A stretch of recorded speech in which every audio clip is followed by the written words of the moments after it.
तस्माच्च देवा बहुधा सम्प्रसूताः साध्या मनुष्या पशवो वयांसि प्राणापानौ वीर्यवौ तपश्च श्रद्धा सत्यं ब्रह्मचर्यं विधिश्च तस्माच्च देवा बहुधा सम्प्रसूताः साध्या मनुष्या पशवो वयांसि प्राणापानौ वीर्यवौ तपश्च श्रद्धा सत्यं ब्रह्मचर्यं विधिश्च.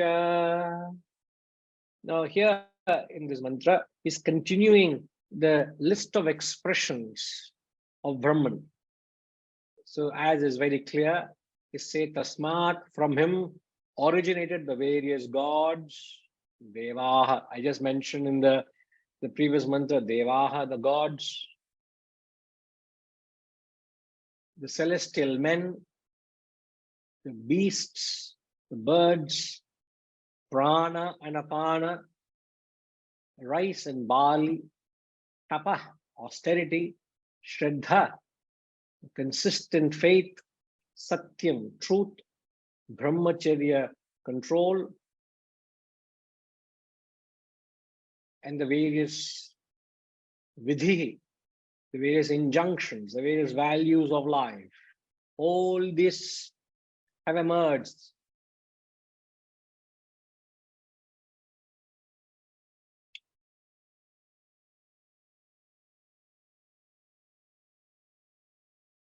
How do you explain this? The best way to explain this is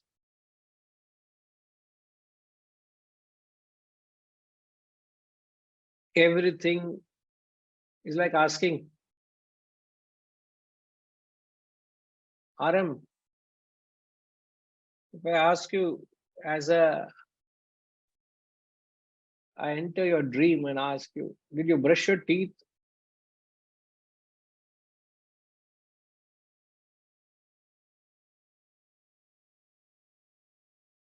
I would answer depending on my mind's projection, whether I have or not. What do you have? Toothbrush, is it? No, I would probably say I'm sleeping very deep. I haven't yet got up. Or I would say, yes, I've got up and I've brushed my teeth. There are two options. Okay. Where is your dream husband?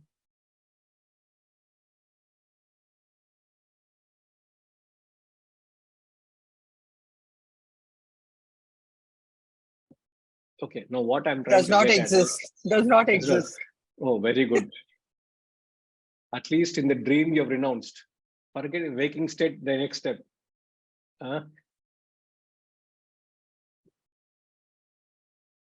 Now, what is the difference between the toothbrush and the husband in the dream?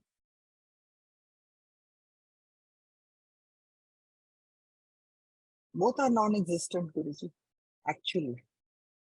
But while in the dream, it seems real. They are nothing but waker's mind. Correct. The most grossest, the most meaningless, which is the toothbrush, perhaps to the most attached, most valuable in your life is your spouse. The grossest to the subtlest is nothing but a projection of the waker's mind. Everything is the waker's mind.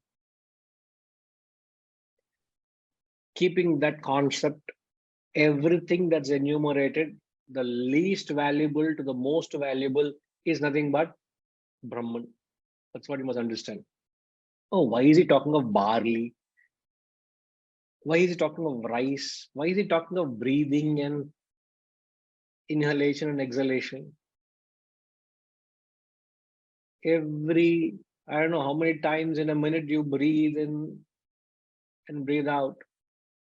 While you're breathing in and breathing out, you're not conscious of it. But the moment you become conscious of it, it is life invigorating. And when you do it, you should think of Brahman. See, you may say, why is he getting into the nitty-gritty details? You may see the birds and the beasts around you. When you look at them, understand it is nothing but Brahman.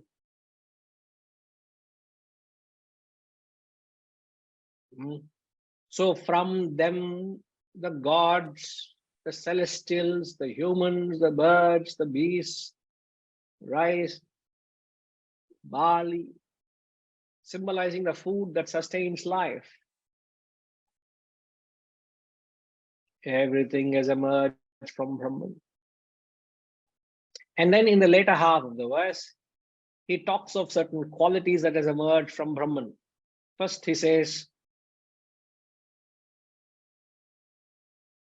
Brahmacharya, self-control.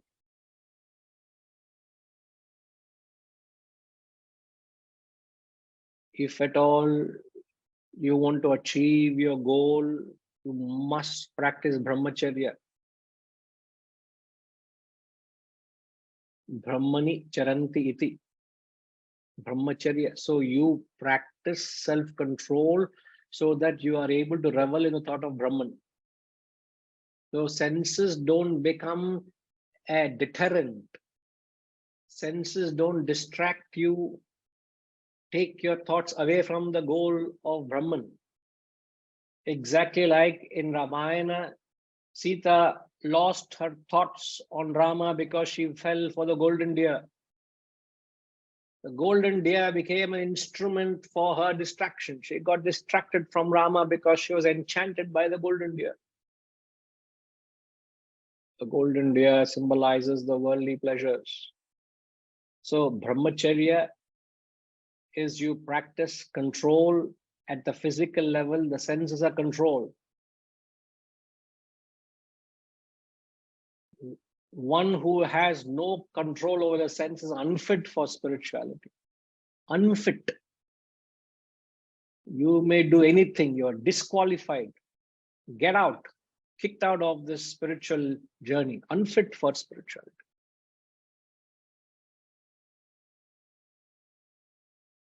So it begins with Brahmacharya.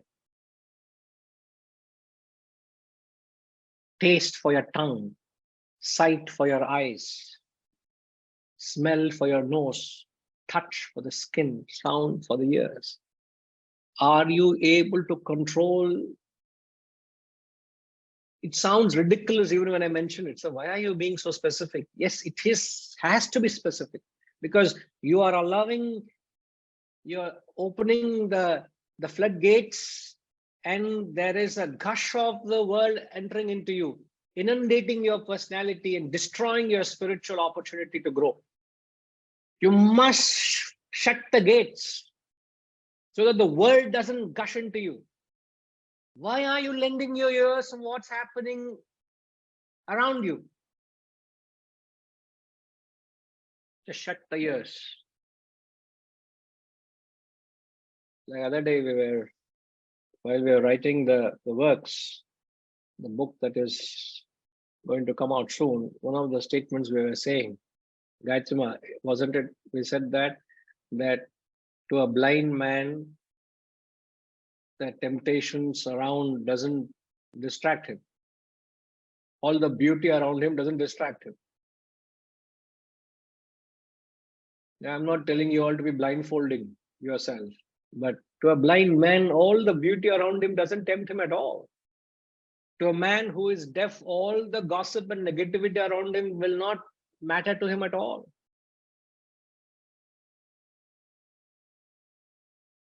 So if you can emulate that quality of trying to shut the world so that to that extent the world doesn't become a disturbance to you. Why are you allowing the world to get into you? Because you're letting the floodgates open. The gates are open and everything gushes into you and then causes all the problems. Why are you creating all the problems? Shut the gates. And how do you shut the gates? Brahmacharya. Practice self-control. And how do you practice self-control?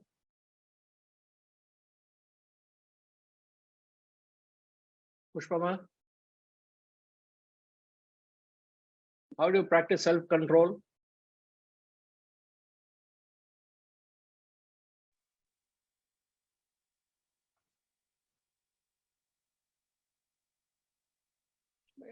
uh, avoiding all the worldly pleasures.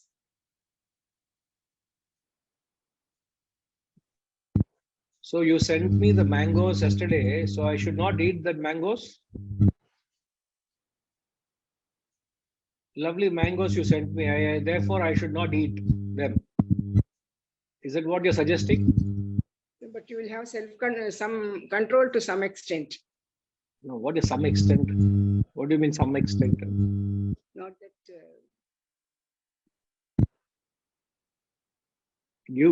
US, very sorry. One of the request condition US had put when she was coming to India for the retreat is condition is I should be able to take mangoes back from Hyderabad. Next time retreat will plan in midsummer. So mangoes will be guaranteed. The desire is already gone, Guruji. Abba. Desire itself is not there. What a state you all have reached. Desire is not there because the supply is not there. Not because you reach that.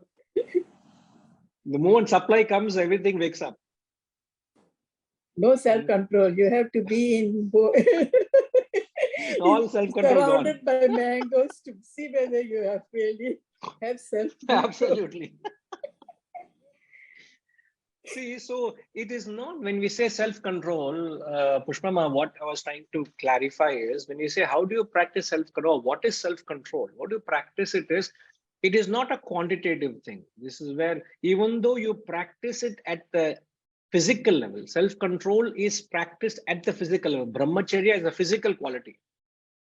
It is measured by physically, do you find yourself surrounded by the stimuli, or are you abstaining from stimuli? That is the quality of a brahmacharya. A brahmachari is one who wears an ochre robe because he is trying to uphold brahmacharya. And when you wear an ochre robe symbolizing the color of fire, which means I have burnt my desires for the worldly objects and pleasures.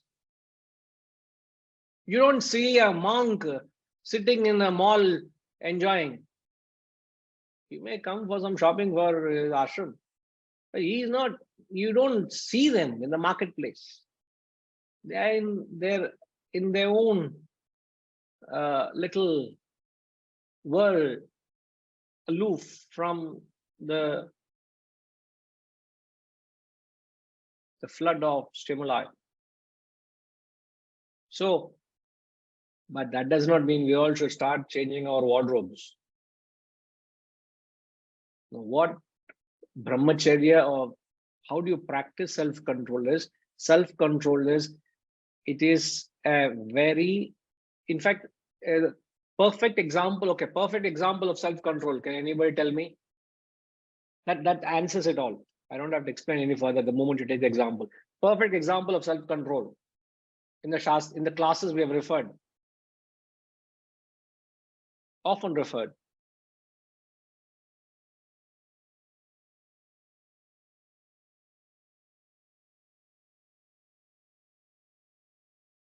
Any thought?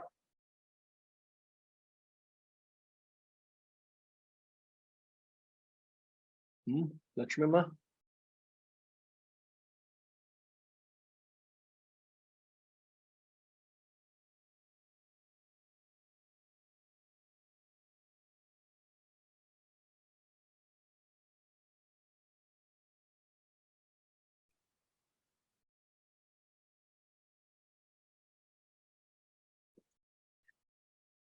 Maybe you're having some issues, but your line of thought is right.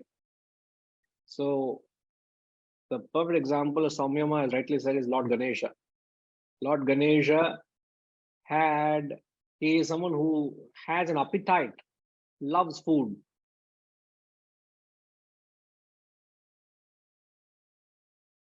Yeah, now you try. Yeah, she Yeah. has given me permission. Yeah, it's the rat that's holding the Mundaka and not eating it and waiting for the intellect to direct. Yeah. And a classic example is Lord Ganesha in the context, because the intellect gives a sanction to the rat, which is the mind, which has an enormous appetite for sense objects.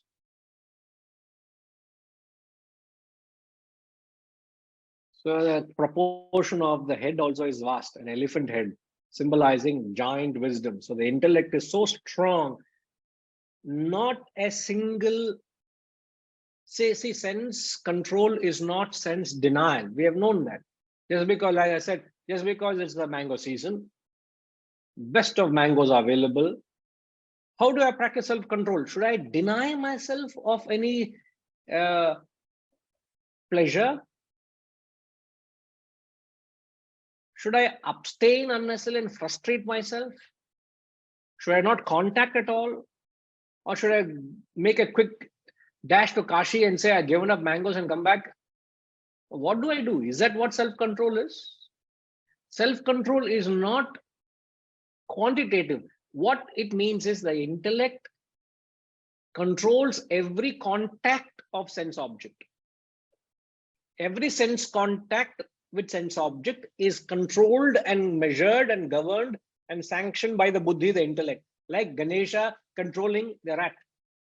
So if the intellect says, yes, you have it, irrespective of quantity, irrespective of the place and position you are, you intellect says. So tomorrow, if the intellect feels this particular sense contact is not favorable for my development, I keep away from it. So that control you have is allow you to contact it or to pull yourself out of it.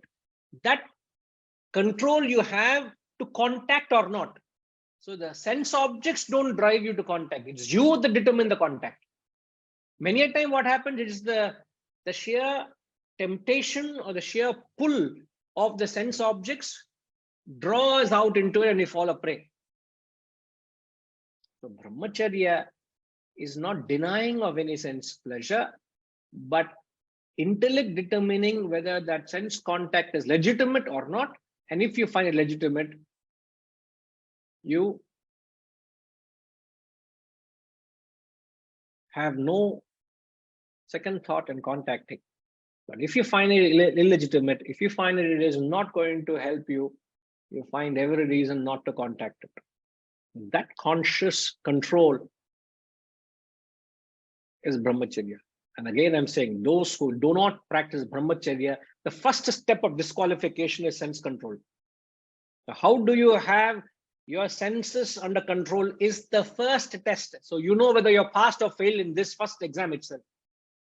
You want to go for IAS exams. You can't, there are so many pre-qualifications you want to apply, whether you want to study IAS or you want to study medicine. Certain pre-qualifications. If you do, you can't get 60% marks in your medical exams and expect to get a doctor's seat. You're not qualified, disqualified. So it gives you a reality check. These qualities really give a reality check. So brahmacharya, self-control at the physical level. Tapa, austerity, is at the mental level.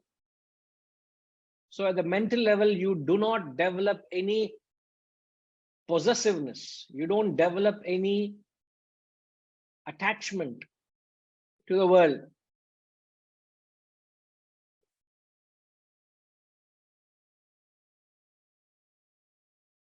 So brahmacharya is at the physical level, tapas at the mental level, satyam is at the intellectual level, is where your conscience is upheld through your convictions. You're truthful in whatever you do in your life. Shraddha is the consistency of purpose, consistent faith is the faith you have in your pursuit. I know this is going to take me to my goal. So I have enormous faith in the practice. Consistently you do it.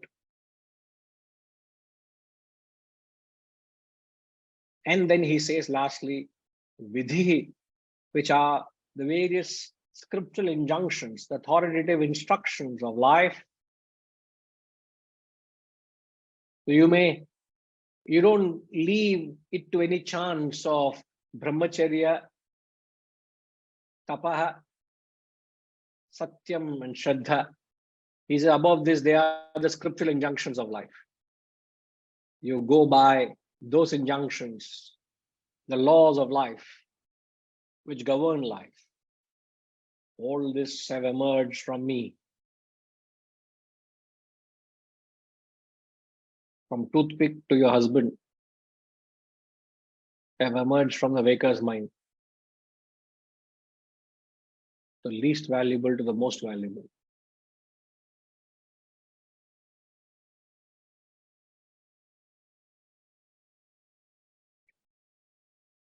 From him has originated the gods, the celestials, the men, the beasts, the birds, prana, apana, rice and barley, tapa, shraddha, satyam, brahmacharya, and the injunctions of life.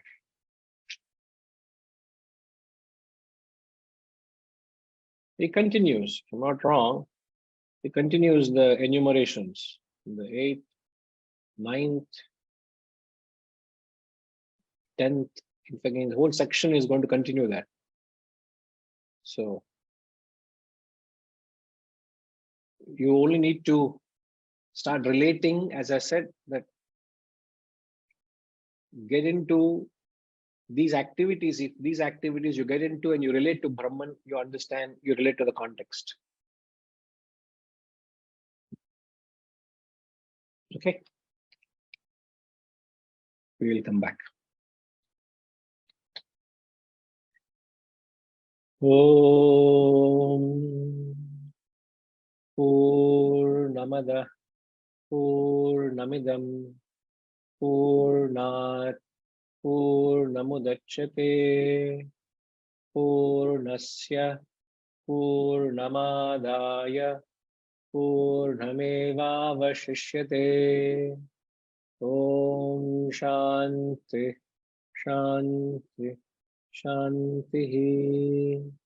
Harihi Om. Shri Gurubhyo Namaha. Harihi Om.